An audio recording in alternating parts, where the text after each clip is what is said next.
सास बहू में हंगामा, घर आए शकुनी मामा। सुबह सुबह सास अपने भाई को फोन लगाती है। हेलो, अरे किधर है तू? बहन की कोई खबर नहीं लेगा? यहाँ मेरी सारी सत्ता लूट रही है धीरे धीरे करके।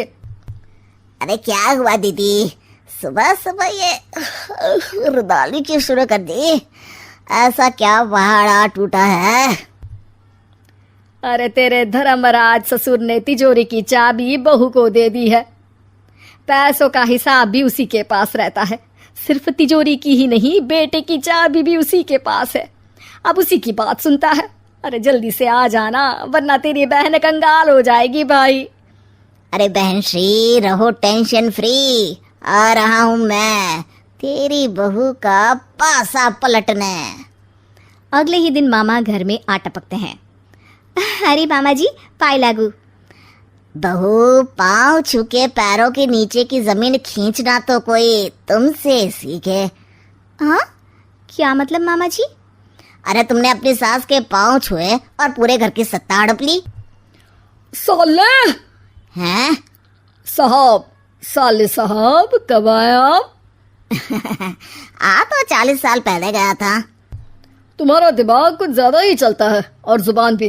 खैर, तुम्हारी बहन पे गए हो ना इसीलिए। जीजाजी, आप काफी मजाकिया हो गए। वैसे बहू ने घर की सत्ता हड़पी नहीं है, उसको दी गई है। वो गुणी है, समझदार है और उत्साही भी है। एक किताब भी लिख दीजिए ना अपनी बहू की तारीफ में जीजाजी। तभी सास वहां आ जाती है। अरे भाई, मेरे भाई आ गया तू। आजा आजा आजा, तेरे लिए पकवान बनाए हैं मैंने। हाँ हाँ साले साहब, खाइए। आपके घर में तो मिलते नहीं होंगे पकवान। क्या मतलब? मतलब आपके घर में आपकी बहन थोड़ी ना रहती है, उनके हाथ के पकवान थोड़ी ना मिलते होंगे, यही कह रहे थे ना ससुर जी? हाँ बहू, यही कह रहा था मैं। सास अपने भाई को अंदर ले जाती है और कहती है, ये हलवा खा के कुछ जलवा दिखा दे भाई। लूडो। अरे हाँ हाँ, लूडो भी खेल लेना। पहले बहू के हाथ से सत्ता लेने की कोई तरकीब ढूंढो। लूडो खेलेंगे, जो जीतेगा सत्ता उसकी। अरे पर मुझे तो खेलना ही नहीं आता। तू बस चाल चलना, पासे तो मैं फेंकूंगा और मेरे हाथ से फेंका गया पासा मेरी मर्जी के खिलाफ नहीं आता। अरे लेकिन तेरे जीजाजी रहेंगे तो ये काम कैसे होगा? हर रविवार जीजाजी शाम को अपने दोस्तों के साथ बैठने जाते हैं। वहाँ उनकी महफिल जमेगी और यहाँ बहू की महफिल उजड़ जाएगी। अरे एक नंबर का कमीना है तू।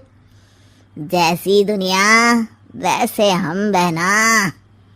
रविवार की रात सास, बहू, बेटा और सास का भाई एक साथ बैठे हुए होते हैं। अरे थोड़ा मनोरंजन हो जाए तो मजा आ जाए। हाँ हाँ, लूडो खेलते हैं। अरे वाह, बहुत अच्छा आइडिया है। हाँ हाँ, हम 4 लोग हैं, आराम से खेल सकते हैं। लूडो एक ऐसा खेल है जो खेलने से ज्यादा देखने में मजा आता है। तो भांजे, तुम और हम बस देखेंगे। यानी सास और बहू में होगा मुकाबला। आ जाओ, देखते हैं किसमें कितना है दम। खेल होता है शुरू। पहली बाजी बहू जीत जाती है। क्यों सासू माँ, कैसी रही? अरे एक ही खेल जीती है, इतना घमंड ना कर। खेली तो तुम बहुत अच्छा हो बहू, लेकिन ऐसे फीके फीके खेलने में मजा नहीं आ रहा। कुछ दांव पे ना लगे तो क्या मतलब? ठीक है, आप जो कहेंगे मैं दांव पर लगा दूंगी। वादा करो, खेल छोड़ के भागना मत। अरे हाँ मामा जी, पक्की बात। क्योंकि मेरी बहना कच्ची खिलाड़ी है, तो उसकी तरफ से पास से मैं फेंकूंगा। बुढ़ापे में तो वैसे भी हाथ कांप रहे हैं, पास से क्या फेंकेंगी सासू माँ? बहू को पता नहीं था कि मामा के फेंके पासे हमेशा सही बैठते हैं। वो बस पहली बाजी जीत के खुद को चैंपियन समझ रही थी। अगर मैं हार गई तो बहू को अपने पुराने गहने दे दूंगी, और अगर बहू हार गई तो तिजोरी की चाबी और घर के पैसों के हिसाब की जिम्मेदारी वापस मेरे हाथ में दे देगी। हाँ हाँ, मंजूर है मुझे। अरे रुको तो, थोड़ा सोच समझ के। अरे सोच लिया और समझ भी लिया। दूसरी बाजी शुरू होती है। मामा के फेंके एक भी पासे उनकी मर्जी के खिलाफ नहीं जाते। बहू को पसीना आ जाता है, पर सास को टक्कर नहीं दे पाती। आखिरी गोटी के घर में जाने के लिए सास को 1 नंबर चाहिए, जबकि बहू एक बार भी घर में नहीं पहुंची है। अरे क्यों बहू, अब कैसी रही? ये गोटी अंदर जाएगी और तिजोरी की चाबी बाहर आएगी। मैंने बोला था तुमसे कि मामा से पंगा मत लो। मुझे क्या पता था कि ये मामा नहीं, मामा शकुनी है। मामा पासा फेंकता है और सास जीत जाती है और घर की सत्ता वापस सास के हाथ में आ जाती है। बहू रोने लगती है। इतने में ही वहां ससुर जी आ जाते हैं। अरे रो क्यों रही हो बहू? क्योंकि मामा ने मुझे मामू बना दिया।